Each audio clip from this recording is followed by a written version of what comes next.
बंदी छोड़ सतगुरु रामपाल जी परमेश्वर जी की जय हो। परमपिता परमात्मा सारी सृष्टि के रचनहार, कुल मालिक, असंख्य ब्रह्मांडों के स्वामी, जगत गुरु, तीनों लोकों में प्रवेश करके सबका धारण पोषण करने वाले, राजाधिराज, आत्माधार, नाथों के नाथ, देवों के देव, महादेव, सर्वेश्वर, महेश्वर, मृत्युंजय, अजरो अमर, आदि अनादि, सनातनी प्रभु, जगत पिता जगदीश्वर, श्री श्री 1008 की उपाधि के वास्तविक अधिकारी, अकाल मूरत शब्द स्वरूपी राम वासुदेव, सर्वगतम ब्रह्म, परम पूज्य, प्रथम पूज्य, परम संत, परम पुरुष, परम धनी, परम दयालु, सत्य कबीर, हक्का कबीर, अल्लाहु कबीर, अल्लाहु अकबर, बाखबर, अल्लाह ताला, जगत के तारणहार, जगत के मुक्तिदाता, जगत के जगन्नाथ, हारे के सहारे, हिंदुओं के राम, मुसलमानों के अल्लाह, सिखों के वाहिगुरु, ईसाइयों के मसीह, दया के सागर दया निधि, करुणा के सागर करुणा निधि, स्वयंभू परिभू, संकट मोचन, कष्ट हरण, मंगल करण, दुख भंजन, अविगत कबीर, निर्विकार निर्विषम परमात्मा, अलय अलेख सतगुरु, आदि अनादि सतगुरु, असली मर्यादा पुरुषोत्तम, असली राम, असली कृष्ण, असली घनश्याम, असली मुरारी, राजाओं के राजा, महाराजाओं के महाराजा, शहंशाहों के शहंशाह, सम्राटों के सम्राट, भगवानों के भगवान, अल्लाहों के अल्लाह, प्रभुओं के प्रभु, मसीहाओं के मसीह, सच्चे वाहिगुरु, बाबाओं के बाबा, पीरों के पीर, सेठों के सेठ, जगत सेठ, सावड़सा सेठ, सर्वगुण संपन्न, अनंत कोटि कलाओं के स्वामी, अनंत कोटि ब्रह्मांडों के नायक, योगियों में महायोगी, ध्यानियों में महाध्यानी, सिद्धों में परम सिद्ध, ज्ञानियों में तत्वज्ञानी, ब्रह्म ज्ञानी, महाज्ञानी, परम ज्ञानी, सर्वश्रेष्ठ ज्ञानी, विज्ञानी, युवा कबीर, समरथ कबीर, असमवात, अमित ओझा, सच्चे रहनुमा, करीम अल्लाह, सुभान अल्लाह, दुनिया के अंतिम पैगंबर, 8 सितंबर 1951 से गांव धनाना, जिला सोनीपत, हरियाणा, भारतवर्ष की पावन भूमि पे प्रकट रियल कल की भगवान श्री नारायण साकार हरि, श्री बाबा साहेब, नूर अनंत परमात्मा, सच्चे दरवेश, सच्चे बाखबर, संत श्रोमणी सतगुरु रामपाल जी परमेश्वर जी के चरण कमल में आप और हम सभी भाई बहनों का अनंत कोटि दंडवत प्रणाम। सत्साई भाई और बहनों, बहुत बड़ी दया, बहुत बड़ी मेहर पूज्य गुरुदेव भगवान की, परमेश्वर रामपाल जी की, जिनके शुभ आशीर्वाद से, विशेष आशीर्वाद से, उन्हीं के सत्संगों के संग्रह के ऊपर बन चुकी पवित्र आध्यात्मिक पुस्तक कबीर बड़ा या कृष्ण के ऊपर वीडियो बनाने की श्रृंखला जारी है। इसी श्रृंखला में आज हमारा ये 26वें नंबर का वीडियो है। इस पवित्र पुस्तक कबीर बड़ा या कृष्ण के प्रत्येक वीडियो से विशेषकर हिंदू समाज से जुड़े भाई बहनों को अध्यात्म के विषय में, भक्ति और भगवान के विषय में बहुत कुछ जानने और समझने को मिल रहा है। भाई और बहनों, वर्तमान में इस पवित्र पुस्तक पर हमारा जो टॉपिक चल रहा है वो है जनता की अदालत। जनता की अदालत में जज खुद जनता को बनाया गया है, क्योंकि जनता शिक्षित है, एजुकेटेड है, अपनी आंखों से अपने ही धर्म ग्रंथों में लिखी हुई सच्चाई को सुनकर, देखकर, पढ़कर भली भांति निर्णय कर सकती है। मुद्दा क्या चल रहा है? कबीर बड़ा या कृष्ण, यानी सुप्रीम गॉड कौन है, सर्वशक्तिमान प्रभु कौन है। हिंदू धर्म के तमाम धर्मगुरु आचार्य शंकराचार्य जो जनता की अदालत में श्री कृष्ण उर्फ विष्णु जी की तरफ से उनके वकील बनकर खड़े हैं, उनका दावा है कि हमारे हिंदू धर्म ग्रंथों में, वेदों में, गीता में, पुराणों में श्री कृष्ण उर्फ विष्णु जी को परम शक्ति कहा गया है। ये अजरो अमर हैं, अविनाशी हैं, इनके कोई माता पिता नहीं हैं और इन्हीं की भक्ति से मुक्ति संभव है।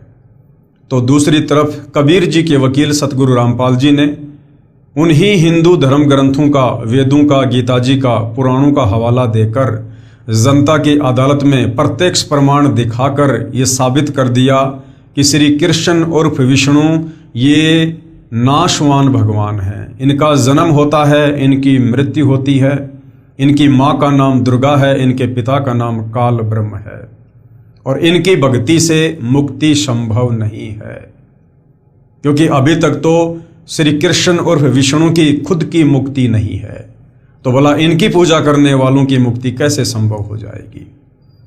अब भाइयों और बहनों, ये तमाम बातें जो जनता की अदालत में सतगुरु रामपाल जी की तरफ से हिंदू धर्म ग्रंथों को दिखा दिखा कर रखी जा रही हैं, उन्हें देखने के बाद जनता की धीरे धीरे आंखें खुलने लगी हैं। जनता विचार करने लगी है कि हमारे धर्म गुरु हमारे ही धर्म ग्रंथों में लिखी सच्चाई हमें नहीं बता पाए। कारण तत्व ज्ञान का अभाव, क्योंकि तत्वदर्शी संत के बिना आप कभी भी अध्यात्म को नहीं समझ सकते।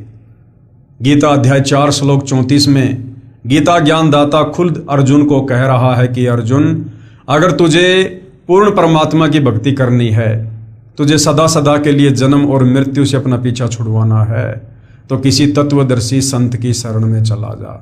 वो तत्वदर्शी संत ही तुझे परमात्मा के मार्ग की जानकारी देगा। इससे सिद्ध है कि पवित्र गीता जी में भी वो कंप्लीट ज्ञान नहीं है, क्योंकि गीता खुद आगे का ज्ञान लेने के लिए, पूर्ण ज्ञान लेने के लिए तत्वदर्शी संत की शरण में जाने का आदेश दे रही है। तो हिंदू समाज की धीरे धीरे आंखें खुल रही हैं और जनता की अदालत में जनता अब सतगुरु रामपाल जी से अध्यात्म में रुचि लेते हुए अध्यात्म के विषय में तरह तरह के सवाल कर रही है। जो सवाल उनके दिलो दिमाग में गूंज रहे थे, परंतु जवाब नहीं मिल पा रहा था, अब उन्हें अपने प्रत्येक सवाल का प्रमाणित जवाब मिल रहा है और शास्त्रों से आंखों से देखकर उनको संतुष्टि भी हो रही है। तो इसी कड़ी में जब जनता सतगुरु रामपाल जी से अध्यात्म के विषय में और अधिक जानने लगी कि हमें कबीर जी की भक्ति अपनाने से पहले क्या इन देवी देवताओं की भक्ति छोड़नी पड़ेगी, क्या हमें उन परंपरागत पूजाओं को त्यागना पड़ेगा यदि हमने कबीर जी की शास्त्र अनुकूल भक्ति करनी है तो सतगुरु रामपाल जी ने कहा कि हाँ, आपने बिल्कुल शास्त्र विरुद्ध साधना को त्यागना पड़ेगा।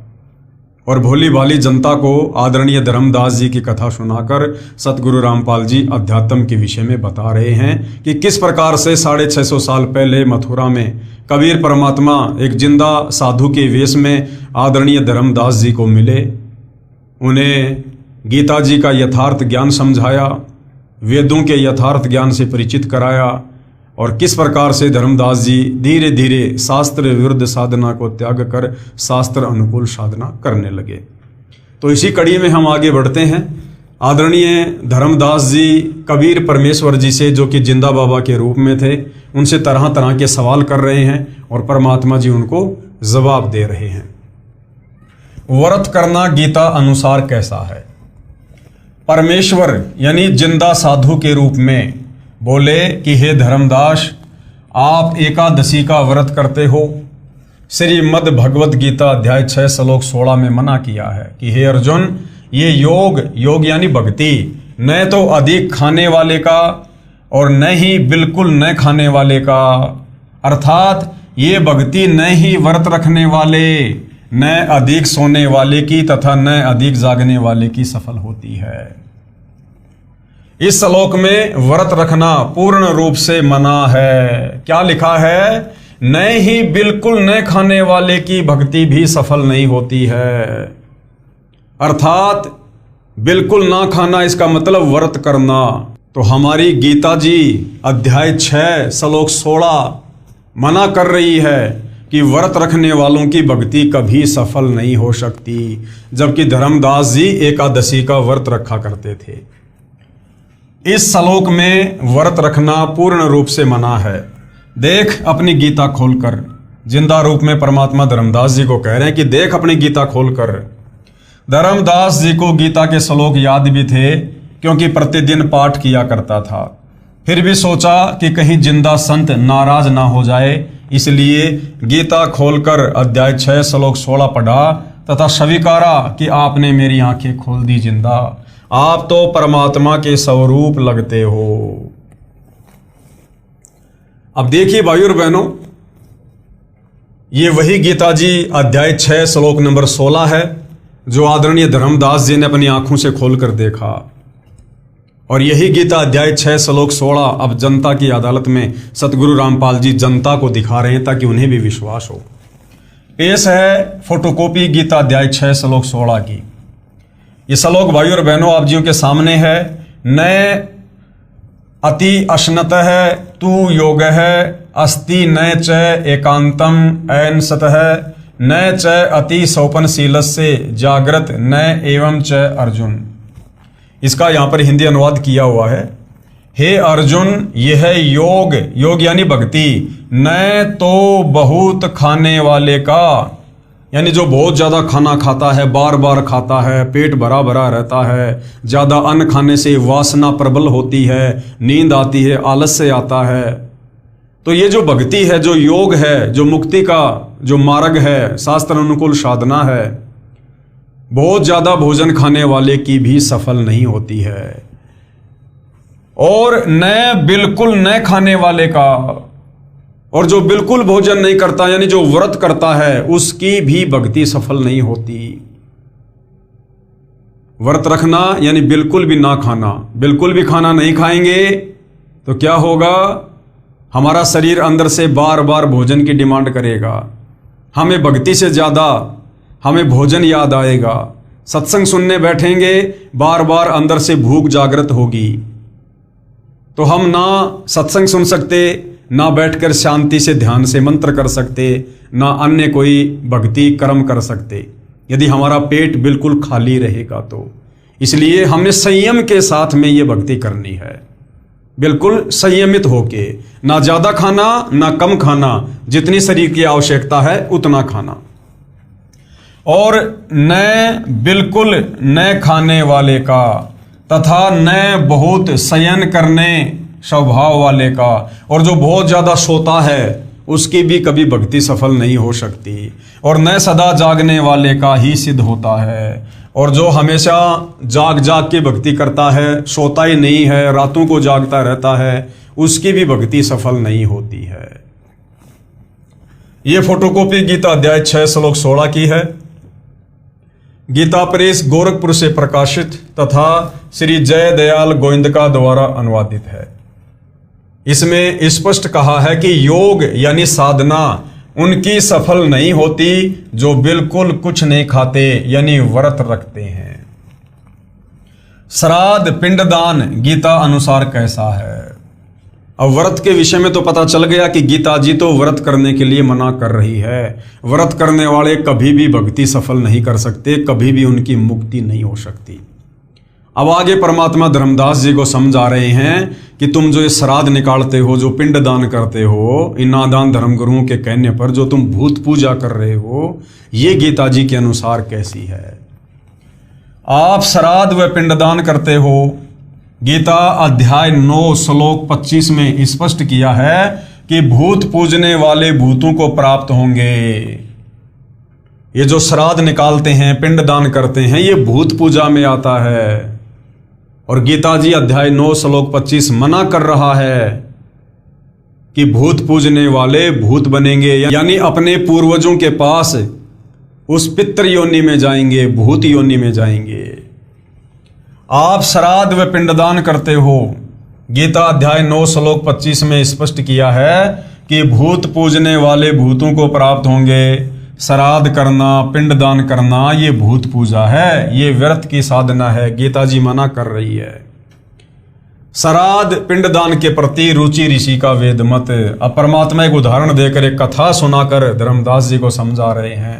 श्राद्ध और पिंडदान के प्रति रुचि ऋषि का वेद मत। मार्कंडे पुराण में रोचे ऋषि के जन्म की कथा आती है। रुचि ऋषि का बेटा था रोचे ऋषि। एक रुचि ऋषि था, वह ब्रह्मचर्य का पालन करते हुए, यानी उसने शादी नहीं करवाई कि मैं अपनी आत्मा का कल्याण करवाऊंगा। वेदों अनुसार साधना करता था, विवाह नहीं कराया था। रुचि ऋषि के पिता, दादा, परदादा तथा तीसरे दादा सब पितृ यानी भूत योनि में भूखे प्यासे भटक रहे थे। एक दिन उन चारों ने रुचि ऋषि को दर्शन दिए तथा कहा कि बेटा, आपने विवाह क्यों नहीं किया? विवाह करके हमारे श्राद्ध करना। रुचि ऋषि ने कहा कि हे पितामहो, वेद में इस श्राद्ध आदि कर्म को अविद्या कहा है। अविद्या यानी मूर्खों का कार्य, अर्थात मूर्खों का कार्य कहा है। फिर आप मुझे इस कर्म को करने को क्यों कह रहे हो? पितरों ने कहा कि ये बात बिल्कुल सत्य है कि श्राद्ध आदि कर्म को वेदों में अविद्या यानी मूर्खों का कार्य ही कहा है। एक तरफ तो हम अपने आप को हिंदू कहते हैं और वेदों को हिंदुओं का सर्वश्रेष्ठ ग्रंथ कहा जाता है, और हमारे वेद मना कर रहे हैं कि श्राद्ध नहीं करना चाहिए, ये पिंडदान वगैरह नहीं करने चाहिए, ये भूत पूजा है, प्रेत पूजा है, अंत में दुर्गति हो जाएगी। लेकिन हमारे नादान धर्म गुरु तत्व ज्ञान के अभाव में इन वेदों को ना समझकर, सदग्रंथों को ना समझकर हमारे से सदियों से शास्त्र विरुद्ध साधना करवाते रहे और हमारे पूर्वजों को भूत बनाकर छोड़ दिया, पितर बनाकर छोड़ दिया, और हमें भी वर्तमान में वो तमाम भक्ति विरुद्ध कर्म करवाकर, श्राद्ध निकलवाकर, पिंडदान करवाकर अपने पूर्वजों के पास उन भूत योनियों में भेजने की तैयारी कर रहे थे। फिर उन पितरों ने वेद विरुद्ध ज्ञान बताकर यानी अटपट करके रुचि ऋषि को भ्रमित कर दिया, क्योंकि मोह भी अज्ञान की जड़ है। मार्कंडे पुराण के प्रकरण से सिद्ध हुआ कि वेदों में तथा वेदों के ही संक्षिप्त रूप गीता में श्राद्ध, पिंडोतक आदि भूत पूजा के कर्म को निषेध बताया है, नहीं करना चाहिए। यानी गीता जी मना कर रही है तो समझो वेद मना कर रहे हैं, क्योंकि चारों वेदों का संक्षिप्त रूप श्रीमद् भगवत गीता है। तो गीता जी श्राद्ध निकालने के लिए, भूत पूजा के लिए, पिंडदान करने के लिए मना कर रही है। उन मूर्ख ऋषियों ने अपने पुत्र को भी श्राद्ध करने के लिए विवश किया। उसने विवाह कराया, किसने? रुचि ऋषि ने। उससे रोचे ऋषि का जन्म हुआ और बेटा भी पाप का भागी बना लिया, पितर बना दिया। पेश है संक्षिप्त मार्कंडे पुराण के अध्याय रोचे मनु की उत्पत्ति कथा से संबंधित प्रकरण की फोटोकॉपी। ये मार्कंडे पुराण में भाई और बहनों बिल्कुल क्लियर लिखा हुआ है। रोचे मनु की उत्पत्ति कथा। मार्कंडे जी कहते हैं, ब्राह्मण पूर्व काल की बात है, प्रजापति रुचि, ममता और अहंकार से रहित इस पृथ्वी पर विचरते थे। उन्हें किसी से भय नहीं था, वे बहुत कम सोते थे। उन्होंने न तो अग्नि की स्थापना की थी और न अपने लिए घर ही बनाया था, यानी उसने शादी वादी नहीं करवाई। वे एक बार भोजन करते और बिना आश्रम के ही रहते थे। उन्हें सब प्रकार की आसक्तियों से रहित एवं मनोवृत्ति से रहते देख उनके पितरों ने उनसे कहा। पितर बोले, बेटा, विवाह स्वर्ग और अपवर्ग का हेतु होने के कारण एक पुण्यमय कार्य है, उसे तुमने क्यों नहीं किया? ग्रस्त पुरुष समस्त देवताओं, पितरों, ऋषियों और अतिथियों की पूजा करके पुण्यमय लोगों को प्राप्त करता है। वो पितर रुचि ऋषि को भ्रमित कर रहे हैं कि शादी करवा कर उसके बाद तू ये श्राद्ध वगैरह निकाल, पिंडदान वगैरह कर, इससे तुझे उत्तम लोकों में जगह मिलेगी। तो ये सारे कर्म तो उसके दादा परदादा वो भी किया करते थे, फिर उनको भूत योनियों क्यों मिल गई? उन्हें वो अच्छे लोग क्यों नहीं मिले? अर्थात वो भूत योनि में थे और वो भूख प्यास से बेहाल थे, और उन्होंने किसी भी प्रकार से रुचि ऋषि को बहलाकर, फुसलाकर, डराकर, लोभ लालच देकर, शादी करवाकर, उसके कर्म फुड़वाकर श्राद्ध निकलवाने थे, जिससे उन पितरों को थोड़ी बहुत राहत प्राप्त हो। तो क्या बोले वो पुत्र? ग्रस्त पुरुष यानी शादीशुदा व्यक्ति समस्त देवताओं, पितरों, ऋषियों और अतिथियों की पूजा करके पुण्यमय लोगों को प्राप्त करता है। वह स्वाहा के उच्चारण से देवताओं को, सवधा के उच्चारण से शब्द से पितरों को तथा अन्नदान आदि से भूत आदि प्राणियों एवं अतिथियों को उनका भाग समर्पित करता है। बेटा, हम ऐसा मानते हैं कि गृहस्थ आश्रम को स्वीकार न करने पर तुम्हें इस जीवन में कलेश पर कलेश उठाना पड़ेगा। वो कोई कलेश नहीं उठा रहा था, आराम से अपनी भक्ति कर रहा था, कोई टेंशन नहीं थी। अब शादी करवा कर उसके जीवन में कलेश पैदा कर दिया इन पितरों ने, तथा मृत्यु के बाद और दूसरे जन्म में भी कलेश ही भोगने पड़ेंगे। रुचि ने कहा, पितरगण, परिग्रह मात्र ही अत्यंत दुख एवं पाप का कारण होता है। परिग्रह यानी शादी करवाना, ये शादी करवाना ही जीवन में सबसे बड़ा कलेश है, रुचि ऋषि ने कहा अपने पितरों को। तथा उससे मनुष्य की अधोगति होती है। यही सोचकर मैंने पहले स्त्री संग्रह नहीं किया। मन और इंद्रियों को नियंत्रण में रखकर जो ये आत्म संयम किया जाता है वह भी प्रगृह करने पर मोक्ष का साधक नहीं होता। ममता रूप कीचड़ में सना हुआ होने पर भी ये आत्मा को परिग्रह शून्य चित्त रूपी जल से प्रतिदिन धोया जाता है। वह श्रेष्ठ प्रयत्न है। जितेंद्रिय विद्वानों को चाहिए कि वे अनेक जन्मों द्वारा संचित कर्म रूपी षड में सने हुए आत्मा का सदा सनारूपी जल से प्रक्षालन करें। पितर बोले, बेटा जितेंद्रिय होकर आत्मा का प्रक्षालन करना उचित ही है, किंतु तुम जिस मार्ग पर चल रहे हो, वो पितर अब क्या कह रहे हैं रुचि ऋषि को, किंतु तुम जिस मार्ग पर चल रहे हो वह मोक्ष मार्ग है। यानी बेटा तूने जो शादी वादी नहीं करवाई है और जो तू जिस प्रकार वेदों अनुसार भक्ति कर रहा है, श्राद्ध वगैरह नहीं निकाल रहा, ये मोक्ष मार्ग है। वो पितर भी इस बात को स्वीकार कर रहे हैं क्योंकि वो भी विद्वान थे, वेदों को पढ़ा करते थे जब मनुष्य योनि में थे। तो कह रहे हैं बेटा रुचि तू जिस प्रकार से भक्ति कर रहा है ना, ये वास्तव में मोक्ष मार्ग है। किंतु फलेच्छा रहित दान और शुभाशुभ के उपभोग से भी पूर्वकृत अशुभ कर्म दूर होता है। लेकिन उन्होंने फिर अटपट करनी शुरू कर दी क्योंकि भूखे मर रहे थे। इसी प्रकार दया भाव से प्रेरित होकर जो कर्म किया जाता है वह बंधन कारक नहीं होता। फल कामना से रहित कर्म भी बंधन में नहीं डालता। पूर्व जन्म में किया हुआ मानव का शुभाशुभ कर्म सुख दुखमय भोगों के रूप में प्रतिदिन भोगने पर ही क्षीण होता है। इस प्रकार विद्वान पुरुष आत्मा का प्रक्षालन करते और उसकी बंधनों से रक्षा करते हैं। ऐसा करने से वह अविवेक के कारण पाप रूपी कीचड़ में नहीं फंसता। रुचि ने पूछा, पितामहो यानी हे पितृगणों, वेद में कर्म मार्ग को अविद्या कहा है। कर्म मार्ग यानी कर्म कांड को वेदों में अविद्या यानी मूर्खों का काम कहा है। फिर क्यों आप लोग मुझे उस मार्ग में लगा रहे हो? तो पितर क्या बोले, ये सत्य है कि कर्म को यानी पाखंड को अविद्या ही कहा गया है, इसमें तनिक भी मिथ्या नहीं है। फिर भी इतना तो निश्चित है कि उस विद्या की प्राप्ति में कर्म ही कारण है। विहित कर्म का पालन न करके जो अधम मनुष्य संयम करते हैं वह संयम अंत में मोक्ष की प्राप्ति नहीं कराता, अपितु अधोगति ले जाने वाला होता है। वत्स, तुम तो समझते हो कि मैं आत्मा का प्रक्षालन कर रहा हूं, यानी उसको डराना शुरू कर दिया, किंतु वास्तव में तुम शास्त्र विहित कर्मों के न करने के कारण पापों से दग्ध हो रहे हो। कर्म अविद्या होने पर भी विधि के पालन द्वारा सौदे हुए विष की भांति मनुष्यों का उपकार करने वाला ही होता है। इसके विपरीत वह विद्या भी विधि की अवहेलना से निश्चय ही हमारे बंधन का कारण बन जाती है। अतः बेटा तुम विधि पूर्वक स्त्री संग्रह करो यानी शादी करवाओ। ऐसा ना हो कि इस लोक का, यानी उसको डरा दिया बेचारे को और उसने शादी करवा ली और अंत में अपनी दुर्गति करवाई। आगे सवाल नंबर 30, क्या गायत्री मंत्र यानी ओम भूर्भुवस्सुवः तत्सवितुर्वरेण्यं भर्गो देवस्य धीमहि धियो यो नः प्रचोदयात्, क्या इससे पूर्ण मोक्ष संभव है?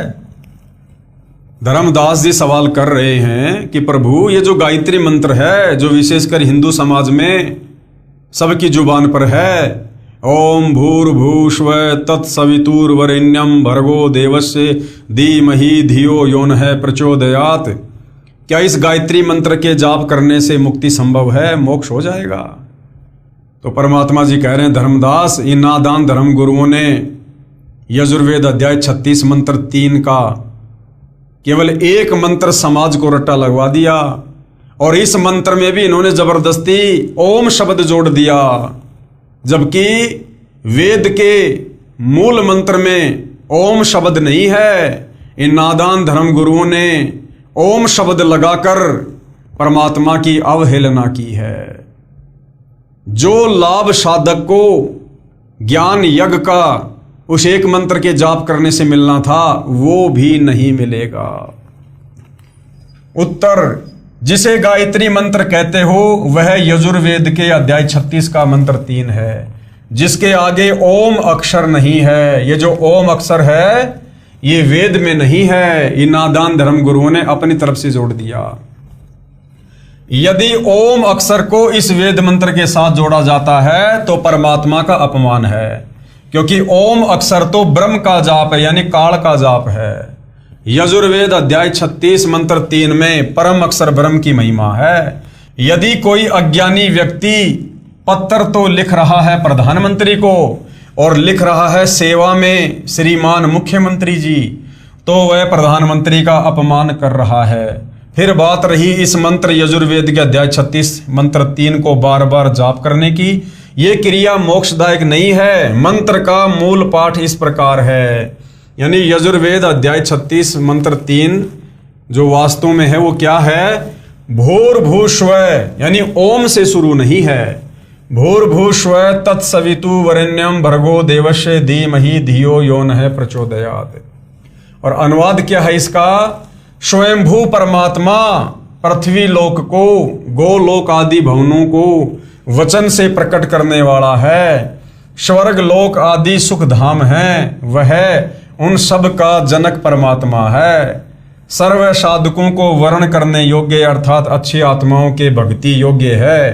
तेजोमय अर्थात प्रकाशमान परमात्मा का उच्च विचार रखते हुए अर्थात बड़ी समझ से जो बुद्धिमानों के समान विवेचन करता है वह विवेकशील व्यक्ति मोक्ष का अधिकारी बनता है।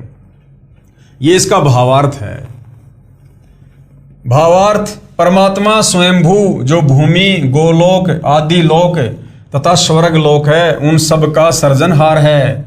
उस उज्जवल परमेश्वर की भक्ति श्रेष्ठ भक्तों को ये विचार रखते हुए करनी चाहिए कि जो पुरुषोत्तम यानी सर्वश्रेष्ठ परमात्मा है, जो सर्व प्रभुओं से श्रेष्ठ है, उसकी भक्ति करें, जो सुख धाम अर्थात सर्व सुख का दाता है।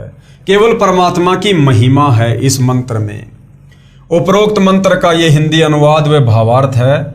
इसकी संस्कृत या हिंदी अनुवाद को पढ़ते रहने से मोक्ष नहीं है, क्योंकि ये तो परमात्मा की महिमा का एक अंश है। अर्थात हजारों वेद मंत्रों में से यजुर्वेद अध्याय 36 का मंत्र संख्या 3 केवल एक मंत्र है। यदि कोई चारों वेदों को भी पढ़ता रहे तो भी मोक्ष नहीं है।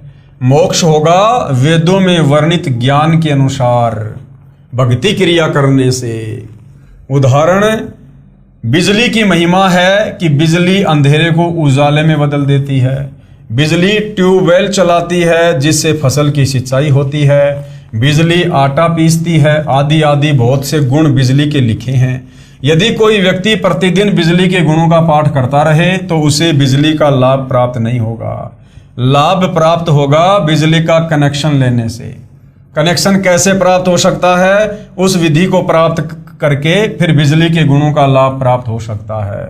केवल बिजली की महिमा को गाने मात्र से नहीं, इसी प्रकार वेद मंत्रों में अर्थात श्रीमद् भगवत गीता जो चारों वेदों का सार है उसमें मोक्ष प्राप्ति के लिए जो ज्ञान कहा है उसके अनुसार आचरण करने से मोक्ष लाभ अर्थात परमेश्वर प्राप्ति होती है।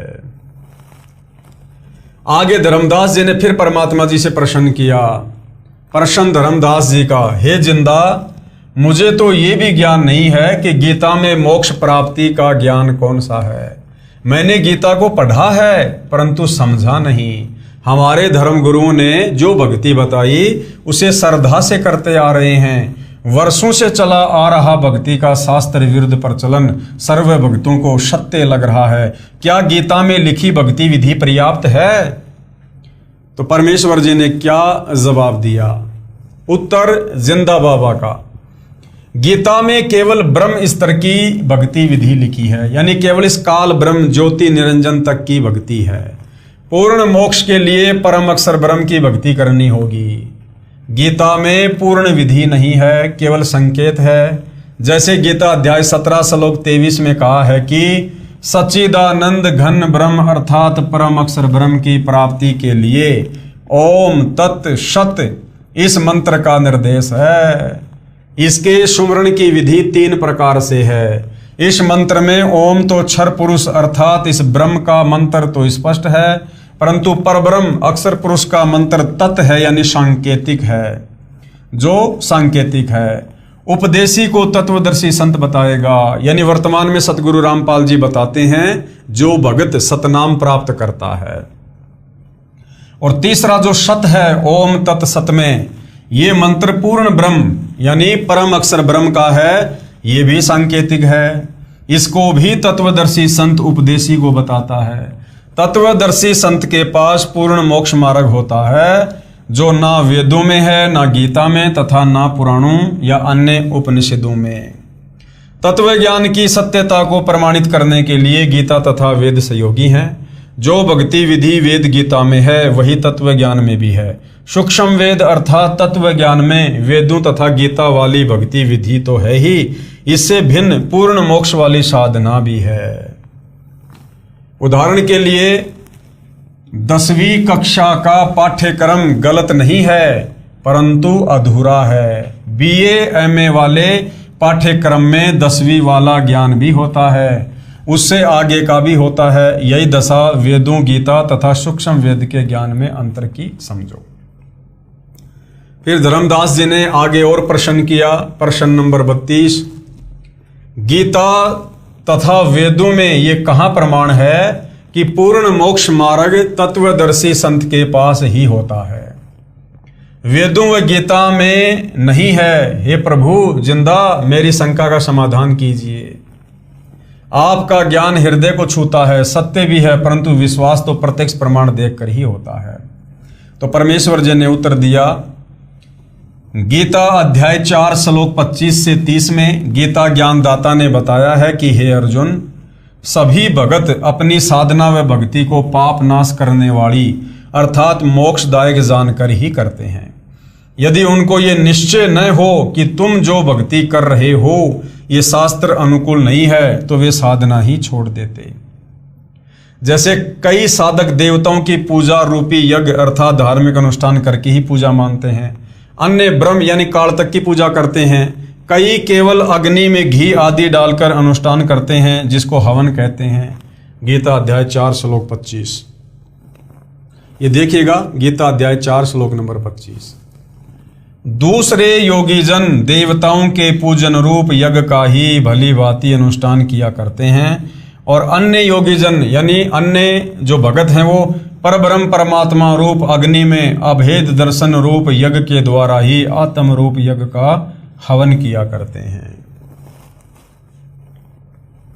अन्य योगीजन अर्थात भगतजन आंख कान मुंह बंद करके क्रियाएं करते हैं, उसी में अपना मानव जीवन हवन अर्थात समाप्त कर देते हैं। गीता अध्याय 4 श्लोक 26 का ये भावार्थ है। देखिए, अन्य योगीजन श्रोत्र आदि समस्त इंद्रियों को संयम रूप अग्नियों में हवन किया करते हैं और दूसरे योगी लोग यानी भगत लोग शब्द आदि समस्त विषयों को इंद्रिय रूप अग्नियों में हवन किया करते हैं।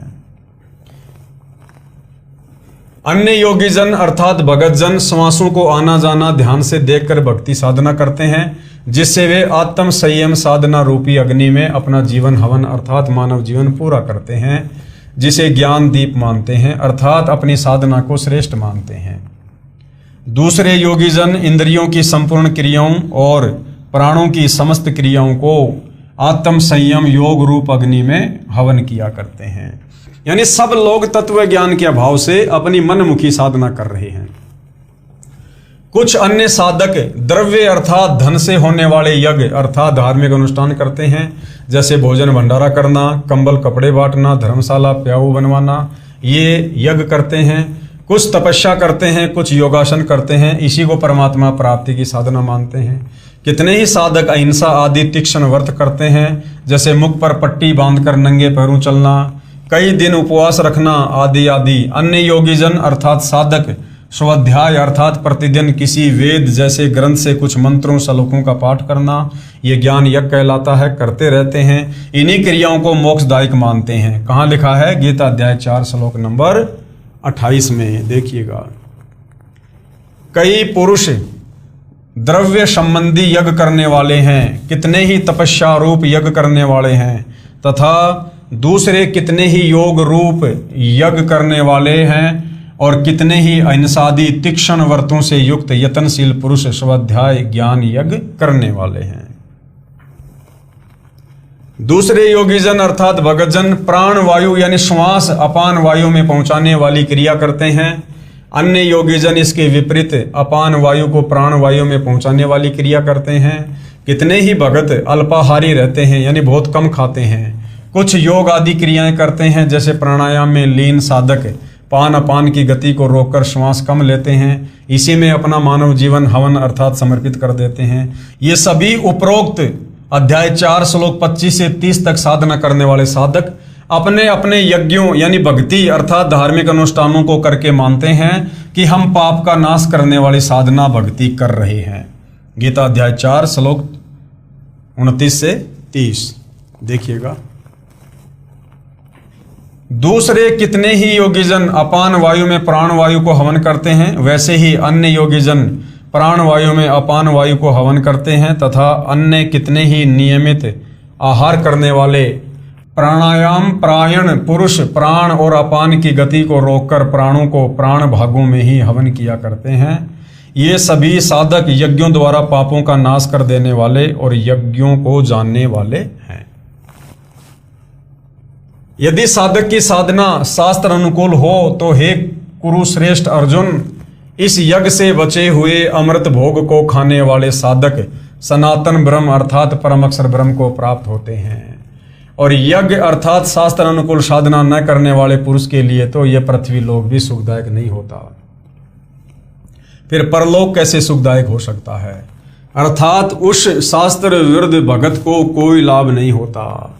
यही प्रमाण गीता अध्याय 16 श्लोक 23-24 में भी है। ये देखिए गीता अध्याय 4 श्लोक 31 की फोटोकॉपी। हे कुरुश्रेष्ठ अर्जुन, यज्ञ से बचे हुए अमृत का अनुभव करने वाले योगीजन सनातन परब्रह्म परमात्मा को प्राप्त होते हैं, और यज्ञ न करने वाले पुरुष के लिए तो यह मनुष्य लोक भी सुखदायक नहीं, फिर परलोक कैसे सुखदायक होगा। यानी शास्त्र अनुकूल साधना करने वाले के लिए तो सब कुछ ठीक है, और जो शास्त्र विरुद्ध साधना करता है उसके लिए तो ये लोक भी सुखमय नहीं है। फिर भला मरने के बाद में दूसरा लोक सुखमय कैसे होगा, सीधा नरक में जाएगा। गीता ज्ञान दाता ने ऊपर के 25 से 30 तक श्लोकों में स्पष्ट किया है कि जो भगत जैसी साधना कर रहा है उसे मोक्षदायक तथा सत्य मानकर कर रहा है।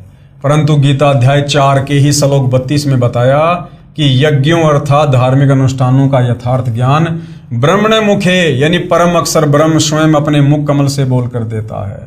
वह सच्चिदानंद घन ब्रह्म अर्थात परम अक्षर ब्रह्म की वाणी कही गई है। उसे तत्व ज्ञान भी कहते हैं, उसी को 5वां वेद सूक्ष्म वेद भी कहते हैं।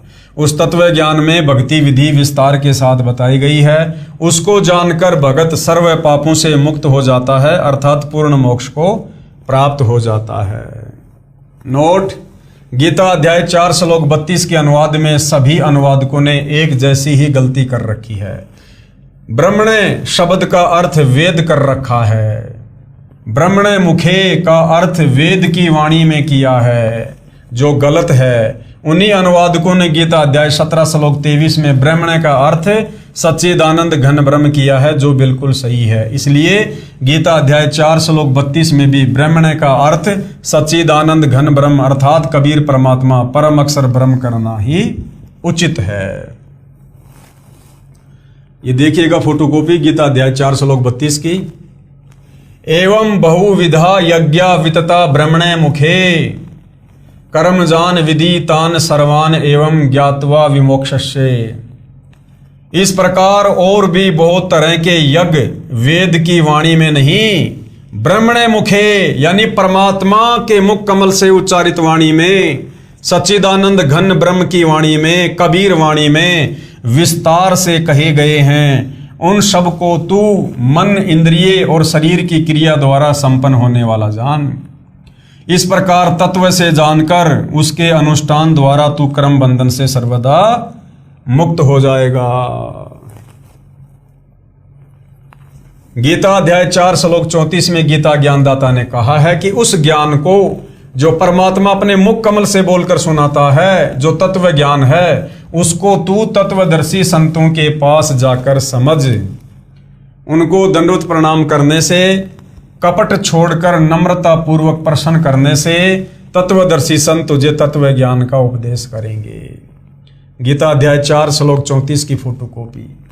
उस ज्ञान को तू तत्वदर्शी ज्ञानियों के पास जाकर समझ। गीता ज्ञानदाता कह रहा कि मुझे भी भैया वो कंप्लीट मोक्ष वाला ज्ञान नहीं है, सृष्टि रचना का ज्ञान नहीं है अर्जुन। उस ज्ञान के लिए तू किसी तत्वदर्शी संत की खोज कर, अर्थात ना तो कंप्लीट ज्ञान गीता ज्ञानदाता को और ना गीता जी में। उनको भली भांति दंडवत प्रणाम करने से, उनकी सेवा करने से, सरलता पूर्वक प्रश्न करने से वे परमात्म तत्व को भली भांति जानने वाले ज्ञानी महात्मा तुझे उस तत्व ज्ञान का उपदेश करेंगे। यानी वो तत्वदर्शी संत तुझे बताएगा पूर्ण मोक्ष मार्ग क्या है। इससे यह भी सिद्ध हुआ कि गीता वाला ज्ञान पूर्ण नहीं है, परंतु गलत भी नहीं है। गीता ज्ञानदाता को भी पूर्ण मोक्ष मार्ग का ज्ञान नहीं, क्योंकि तत्व ज्ञान की जानकारी गीता ज्ञानदाता को नहीं है। जो परमात्मा यानी परम अक्षर ब्रह्म ने अपने मुख कमल से बोला होता है, उसको तत्वदर्शी संतों से जानने के लिए कहा है। यही प्रमाण यजुर्वेद अध्याय 40 मंत्र 10 में भी है। कहा है कि परम अक्षर ब्रह्म को कोई तो समवात अर्थात रामकृष्ण की तरह उत्पन्न होने वाला साकार कहते हैं, कोई असमवात अर्थात परमात्मा उत्पन्न नहीं होता, वह निराकार है। परमेश्वर उत्पन्न होता है या नहीं उत्पन्न होता, वास्तव में कैसा है ये ज्ञान कौन बताएगा? धीराणाम यानी तत्वदर्शी संत बताते हैं, उनसे पूछो कि परमात्मा जन्म लेता है या नहीं लेता है, ये कौन बताएगा? तत्वदर्शी संत। अब भाई परमात्मा जन्म लेता है या नहीं लेता है, ये परमात्मा के अलावा दूसरा कौन बता सकता है? तो तत्वदर्शी संत की भूमिका निभाने के लिए खुद परमात्मा ही आते हैं। प्रश्न नंबर 33 धर्मदास जी का सवाल है, प्रभु हे जिंदा, तत्वदर्शी संत की क्या पहचान है तथा प्रमाणित सदग्रंथों में कहां प्रमाण है? आपका ज्ञान आत्मा के आर पार हो रहा है। गीता का शब्दा शब्द यथार्थ भावार्थ आप जी के मुख कमल से सुनकर युगों की प्यासी आत्मा कुछ तृप्त हो रही है, गदगद हो रही है। तो कबीर परमेश्वर जो जिंदा बाबा के रूप में थे, उन्होंने तत्वदर्शी संत की क्या पहचान बताई और कहां लिखी हुई है? उत्तर जिंदा परमेश्वर जी का। परमेश्वर ने बताया कि पहले तो लक्षण सुन तत्वदर्शी संत अर्थात पूर्ण ज्ञानी सतगुरु के। सतगुरु के लक्षण 4 बखाना। प्रथम वेद शास्त्र को ज्ञाना, दूजे हरि भक्ति मन कर्म बानी, तीसरे समदृष्टि कर जानी, चौथे वेद विधि सब कर्मा, ये 4 गुरु गुण जानो मरमा।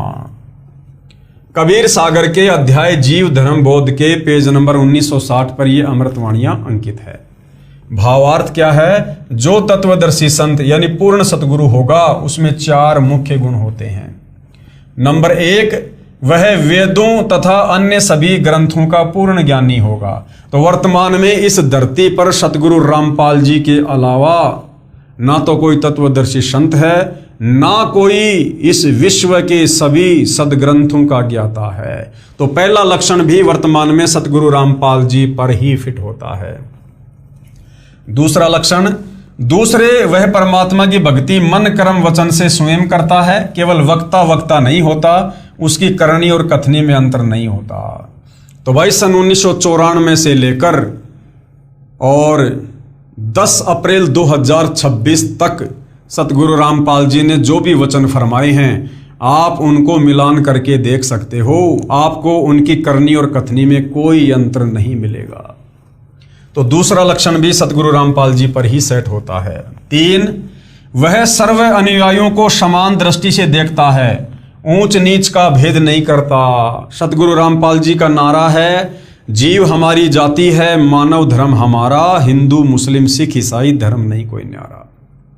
आज यदि सर्व समाज को समान रूप से समदृष्टि रूप से देखते हुए यदि कोई प्यार दे रहा है, यदि कोई ज्ञान दे रहा है, तो केवल एकमात्र सतगुरु रामपाल जी हैं। तो तीसरा लक्षण भी सतगुरु रामपाल जी पर ही सेट होता है। चौथा लक्षण क्या है? चौथे, वह सर्व भक्ति कर्म वेदों के अनुसार करता तथा करवाता है। आप शंकराचार्यों को देख लो, किसी भी हिंदू धर्मगुरु को देख लो, मुसलमान, जैनी, सिख, यहूदी, फारसी, मंगोली, किसी भी धर्म के धर्मगुरुओं को देख लो, वो अपने धर्म ग्रंथों के अनुसार भी भक्ति साधना अपने अपने समाज को नहीं करवा रहे हैं, शास्त्र विरुद्ध साधना ही करवा रहे हैं। एकमात्र पूरे विश्व में सतगुरु रामपाल जी हैं जो पूरे विश्व के जो प्रमाणित ग्रंथ हैं, चारों वेद और गीता जी, उनके अनुसार भक्ति साधना करवा रहे हैं। तो ये चारों लक्षण वर्तमान में सतगुरु रामपाल जी पर फिट होते हैं और ये चारों लक्षण तत्वदर्शी संत के हैं और तत्वदर्शी संत की भूमिका खुद कबीर परमात्मा यानी परम अक्षर ब्रह्म ही करता है। तो सतगुरु रामपाल जी वर्तमान में स्वयं पूर्ण ब्रह्म परमेश्वर हैं। चौथा, वह सर्व भक्ति कर्म वेदों के अनुसार करता तथा करवाता है, अर्थात शास्त्र अनुकूल भक्ति साधना करता तथा कराता है। ये ऊपर का प्रमाण तो सूक्ष्म वेद में है जो परमेश्वर ने अपने मुख कमल से बोला है यानी कबीर सागर में। अब आप जी को श्रीमद् भगवत गीता में प्रमाण दिखाते हैं कि तत्वदर्शी संत की क्या पहचान बताई है। श्रीमद् भगवत गीता अध्याय 15 श्लोक 1 में स्पष्ट है, ऊर्ध्व मूलम अधः शाखम अश्वत्थम प्राहु अव्यम छंदासी यस्य पर्णानि ये तम वेद स वेदविद। क्या अनुवाद किया है? ऊपर को मूल यानी जड़ वाला और नीचे को तीनों गुण रूपी शाखा वाला उल्टा लटका हुआ संसार रूपी पीपल का वृक्ष जानो।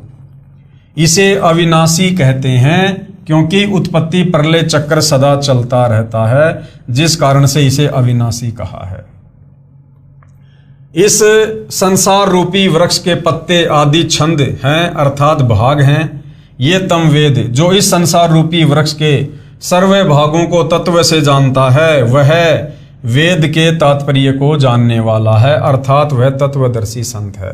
जैसा कि गीता अध्याय 4 श्लोक 32 में कहा है कि परम अक्षर ब्रह्म स्वयं पृथ्वी पर प्रकट होकर अपने मुख कमल से तत्व ज्ञान विस्तार से बोलते हैं। परम अक्षर ब्रह्म खुद ही तत्वदर्शी संत का रूप बनाकर धरती पर प्रकट होकर अपना तत्व ज्ञान बताते हैं। परमेश्वर ने अपनी वाणी में अर्थात तत्व ज्ञान में बताया है, कबीर अक्षर पुरुष एक पेड़ है, क्षर पुरुष यानी निरंजन वा की डार और तीनों देवा यानी ब्रह्मा विष्णु महेश शाखा हैं और पात रूप संसार। जमीन से बाहर जो वृक्ष का हिस्सा है उसे तना कहते हैं। तना तो जानो अक्षर पुरुष है, सातसंग ब्रह्मांड का स्वामी। तने से कई मोटी डार निकलती हैं, उनमें से एक मोटी डार जानो क्षर पुरुष यानी काल ब्रह्म। उस डार से 3 शाखा निकलती हैं, उन तीनों शाखाओं को जानो तीनों देवता, रजगुण ब्रह्मा जी, सतगुण विष्णु जी तथा तमगुण शिव शंकर जी। और इन शाखाओं को जो पत्ते लगते हैं उन पत्तों को जानो संसार। गीता अध्याय 15 श्लोक 1 से 4 में सांकेतिक विवरण है, तत्व ज्ञान में विस्तार से कहा गया है। पहले गीता ज्ञान के आधार से ही जानते हैं। गीता अध्याय 15 श्लोक 2 में कहते हैं कि संसार रूपी वृक्ष की तीनों गुण यानी रजगुण ब्रह्मा जी, सतगुण विष्णु, तमगुण शंकर जी रूपी शाखाएं हैं। ये ऊपर यानी स्वर्ग लोक में तथा नीचे पाताल लोक में फैली हुई हैं। क्योंकि गीता जी का ज्ञान पृथ्वी पर दिया जा रहा था, इसलिए ऊपर और नीचे दोनों लोकों का यहां पर वर्णन किया गया है। नोट, रजगुण ब्रह्मा, सतगुण विष्णु तथा तमगुण शंकर हैं। देखिए प्रश्न नंबर 7 में, यानी पहले बता दिया गया है मार्कंडेय पुराण को दिखाकर कि रजगुण ब्रह्मा है, सतगुण विष्णु है और तमगुण शंकर है। यानी रज सत तम ये जो 3 गुण हैं ये तीनों देवता हैं, ब्रह्मा विष्णु महेश। तीनों शाखाएं ऊपर नीचे फैली हैं, यानी तीनों लोकों में, स्वर्ग लोक में, पृथ्वी लोक पर, पाताल लोक में। इसका तात्पर्य है कि गीता का ज्ञान पृथ्वी लोक पर बोला जा रहा था। तीनों देवता की सत्ता 3 लोकों में है, पृथ्वी लोक पर, स्वर्ग लोक तथा पाताल लोक। ये तीनों एक एक विभाग के मंत्री हैं। कौन? ये ब्रह्मा विष्णु महेश एक एक विभाग के मंत्री हैं। कौन कौन सा विभाग है इनके पास में? रजगुण विभाग के श्री ब्रह्मा जी, सतगुण विभाग के श्री विष्णु जी तथा तमगुण विभाग के श्री शिव जी। गीता अध्याय 15 श्लोक 3 में कहा है कि हे अर्जुन, इस संसार रूपी वृक्ष का स्वरूप जैसे यहाँ विचार काल में अर्थात तेरे और मेरे गीता जी के ज्ञान की चर्चा में नहीं पाया जाता, अर्थात मैं नहीं बता पाऊंगा, क्योंकि इसके आदि और अंत का मुझे अच्छी तरह ज्ञान नहीं है। गीता ज्ञान दाता हाथ खड़े कर रहा है कि अर्जुन, मैं तुझे संसार रूपी वृक्ष के पूरे विस्तार को भली भांति नहीं समझा पाऊंगा, यानी पूरी सृष्टि रचना का ज्ञान मैं तुझे नहीं बता पाऊंगा, क्योंकि ये मेरी नॉलेज में नहीं है। इसलिए इस अति दृढ़ मूल वाले अर्थात जिस संसार रूपी वृक्ष की मूल है वह परमात्मा भी अविनाशी है, तथा उनका स्थान सतलोक, अलखलोक, अगमलोक तथा अकैलोक, ये चार ऊपर के लोग भी अविनाशी हैं। इन चारों में एक ही परमात्मा भिन्न भिन्न रूप बनाकर सिंहासन पर विराजमान है। इसलिए इसको सुदृढ़ मूलम यानी अति दृढ़ मूल वाला कहा है। इसे तत्व ज्ञान रूपी शस्त्र से काटकर अर्थात तत्वदर्शी संत से तत्व ज्ञान समझकर फिर गीता अध्याय 15 श्लोक 4 में कहा है कि इसके पश्चात यानी तत्वदर्शी संत से तत्व ज्ञान लेने के बाद परमेश्वर के उस परम पद अर्थात सतलोक की खोज करनी चाहिए। यानी सतलोक जाने वाली भक्ति को फिर नियम मर्यादा में रह के दृढ़ता से करना चाहिए। जहां जाने के पश्चात साधक फिर लौटकर संसार में कभी नहीं आते। जिस परमेश्वर से संसार रूपी वृक्ष की प्रवृत्ति विस्तार को प्राप्त हुई है अर्थात जिस परमेश्वर ने सर्व संसार की रचना की है उसी परमेश्वर की भक्ति को पहले तत्वदर्शी संत से समझो। गीता ज्ञानदाता अपनी भक्ति को भी मना कर रहा है। गीता अध्याय 15 श्लोक 16-17 में 3 प्रभु बताए हैं। श्लोक 16 में तो 2 पुरुष कहे हैं, एक तो क्षर पुरुष यानी गीता ज्ञानदाता काल ब्रह्म, दूसरा अक्षर पुरुष ये सात संग ब्रह्मांड का स्वामी है, और ये दोनों ही नाशवान हैं, यानी इन दोनों का जन्म और मृत्यु होता है, इनके लोक भी नाशवान है। श्लोक 17 में तीसरा यानी परम अक्षर पुरुष है जो संसार रूपी वृक्ष का मूल यानी जड़ है, वह वास्तव में अविनाशी है। जड़ यानी मूल से ही पेड़ के सर्व भागों तना, डार, शाखाओं तथा पत्तों को आहार प्राप्त होता है। यानी तीनों लोकों में प्रवेश करके सबका धारण पोषण वो परम अक्षर ब्रह्म कबीर परमात्मा करता है। वह परम अक्षर ब्रह्म पुरुष ही तीनों लोकों में प्रवेश करके सबका धारण पोषण करता है। उसी मूल मालिक की पूजा करनी चाहिए। गीता जी क्या कह रही है, गीता ज्ञानदाता का क्या कह रहा है कि उसी मूल मालिक परम अक्षर ब्रह्म सत्य पुरुष कबीर देव की पूजा करनी चाहिए, ना कि ब्रह्मा विष्णु महेश की, काल की, दुर्गा की, इनकी नहीं। इस विवरण में तत्वदर्शी संत की पहचान तथा गीता ज्ञानदाता की अल्पज्ञता अर्थात तत्व ज्ञानहीनता स्पष्ट दिखाई दे रही है। ये देखिएगा भाई और बहनों, वो उल्टा लटका हुआ संसार रूपी पेड़ है जो गीता अध्याय 15 श्लोक 1 से 4 में वर्णित है कि जो इसकी सही सही व्याख्या करके बता देगा वो तत्वदर्शी संत होगा। तो ये सतगुरु रामपाल जी परमेश्वर जी ने सर्वप्रथम पूरे विश्व में सबसे पहले ये बताया है कि वास्तव में गीता अध्याय 15 श्लोक 1 से 4 का भावार्थ क्या है। ये संसार रूपी उल्टा लटका हुआ वृक्ष है। देखिएगा, इस वृक्ष की जो जड़ है वो जमीन के अंदर है। बाहर क्या दिखाई देता है, केवल ये तना तना दिखाई दे रहा है, तना तना। ये तना कौन है, ये 7 संग ब्रह्मांड का स्वामी अक्षर पुरुष है जिसके 7 संग ब्रह्मांड हैं। ये तना कहां से निकल रहा है, जड़ों से निकल रहा है। जड़ क्या है, ये कबीर परमात्मा है। कबीर परमात्मा सारी सृष्टि का मालिक, यानी ऊपर के जो चारों लोक हैं वो अविनाशी हैं। जो कबीर परमात्मा है वो अविनाशी है, इसलिए इसको सुदृढ़ मूल वाला कहा है। फिर ये अक्षर पुरुष है, 7 संग ब्रह्मांड का स्वामी जो ये तना है। इस तने से फिर एक मोटी डार निकल रही है। ये मोटी डार ये कौन है, ये 21 ब्रह्मांड का स्वामी ज्योति निरंजन है, काल है, ये दुर्गा का पति। इस मोटी डार से फिर 3 शाखाएं निकल रही हैं। ये 3 शाखाएं क्या हैं, ये रजगुण ब्रह्मा है, सतगुण विष्णु है और तमगुण शंकर है। और शाखाओं के जो ये पत्ते लग रहे हैं ये कौन है, ये आप और हमारे जैसे आम प्राणी हैं, तीनों लोकों के प्राणी, स्वर्गलोक के, पृथ्वीलोक के, पाताल लोक के। तो इस प्रकार से ये संसार रूपी वृक्ष है, यानी पूरी सृष्टि का मैप है ये कि सबसे ऊपर 4 लोक हैं, अकैलोक, अगमलोक, अलखलोक और शतलोक, जो बिल्कुल अविनाशी हैं। जैसे पेड़ की जड़ जमीन के अंदर होती है, बिल्कुल नहीं हिलती, इसी प्रकार ऊपर के चारों लोक और उन लोकों का जो स्वामी है और उन लोकों में जो आत्मा रहती हैं वो सब अविनाशी हैं। उसके बाद ये अक्षर पुरुष है जिसके 7 संग ब्रह्मांड हैं। फिर उसके नीचे ये काल ब्रह्म है जिसके 21 ब्रह्मांड है। फिर काल ब्रह्म के नीचे उनके 3 पुत्र ब्रह्मा विष्णु महेश हैं, जो तीनों एक एक गुण से युक्त हैं। और इन तीनों पुत्रों के माध्यम से ये काल तीनों लोकों की सृष्टि को संचालित करवा रहा है। तो ये है संसार रूपी पेड़ का चित्र जो सतगुरु रामपाल जी ने बताया और समझाया। तो वास्तव में हमने भक्ति इस विधि से करनी चाहिए। कैसे करनी चाहिए? जैसे ये दिखाया गया यहां पर, हमने सर्वप्रथम जड़ की पूजा करनी चाहिए। जड़ कौन है? कबीर परमात्मा। और जब हम जड़ की पूजा करेंगे तो हमारे जो संस्कार बनेंगे धार्मिक यज्ञ करने से, मंत्र करने से, वो हमारे संस्कार कहां जाएंगे? इस अक्षर पुरुष के पास जाएंगे। यानी पेड़ की जड़ से खुराक कहां जाती है? पेड़ के तने में। फिर अक्षर पुरुष से हमारे संस्कार कहां जाएंगे? काल ब्रह्म के पास में। काल ब्रह्म से संस्कार जाएंगे ब्रह्मा विष्णु महेश के पास।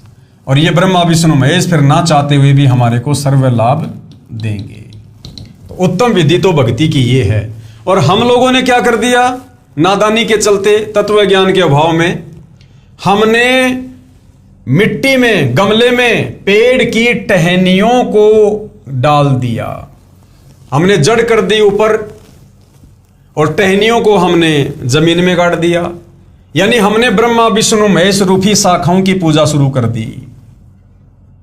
अब यदि कोई नादान व्यक्ति कहीं से कोई पौधा लाकर उसकी जड़ ऊपर करके और टहनियों को गमले में लगाएगा तो क्या पेड़ कभी फलेगा? कभी नहीं फलेगा, वो नष्ट हो जाएगा। तो हम नादानों ने तत्व ज्ञान के अभाव में, हमारे नादान धर्मगुरुओं के कहने पर ब्रह्मा विष्णु महेश को पूर्ण परमात्मा मानकर भक्ति करनी शुरू कर दी, जिससे हमें भक्ति का कोई लाभ किसी प्रकार का नहीं हुआ। अब सतगुरु रामपाल जी ने आकर हमें बताया कि नादानों, अपनी भक्ति विधि को ठीक करो, सुधारो, विधि से चलो। और उन्होंने हमें शास्त्र अनुकूल साधना दी है। कबीर परमेश्वर की भक्ति शुरू करवाई है, यानी जड़ की भक्ति करनी शुरू करवाई है। भक्ति रूपी पौधे की जड़ को नीचे करके फिर उसमें सिंचाई करवाना शुरू किया है, जिससे जो खुराक है वो जड़ों से तने में जाएगी, तने से डार में, डार से शाखाओं में, और फिर ये शाखा रूपी ब्रह्मा विष्णु महेश हमें हर प्रकार का आध्यात्मिक लाभ देंगे।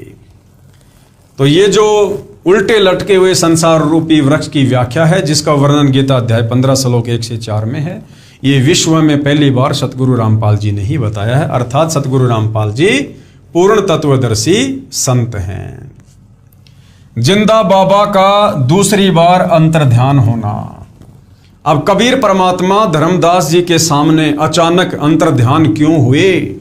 क्योंकि धर्मदास जी उस पुराने अज्ञान के चलते, जो अज्ञानी धर्मगुरुओं ने ब्रह्मा विष्णु महेश को ही पूर्ण परमात्मा बताकर उसकी रग रग में वो अज्ञान डाल रखा था।